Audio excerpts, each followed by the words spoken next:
İftar menüsü. İftar menüsü uyğun qiyməti olmalıdır. Abed kimi bir şey olmalıdır da, abed fason. Yəni bu ayda sən daha həssas olmalı ikən Qəribə Yəni- qanunlar qoyurlar.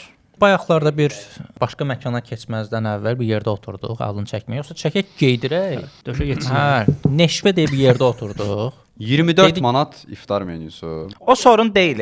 Deyirik ki, biz başqa şey zakaz eləmək istəyirik. Deyir 8-ə qədər verənmir. Niyə?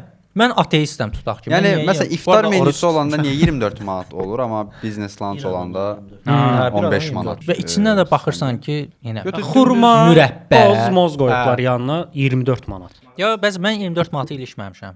Mən ilişirəm qardaş. Mən oruç tutmasam gün ərzində yemək yesəm yenə 24 manat xərcləyəsiydim. Oruç tutdum, gəldim iftara, dank bir dəfə mən yenə 24 manat xərcləyim. Nə yemək istəyirdin? Hə? Ağıllı ol. Buradan bütün restoranlara deyirəm. Ağıllı Sizi olun. bitiririz. Bəsdir, bəsdir. Antaklosko.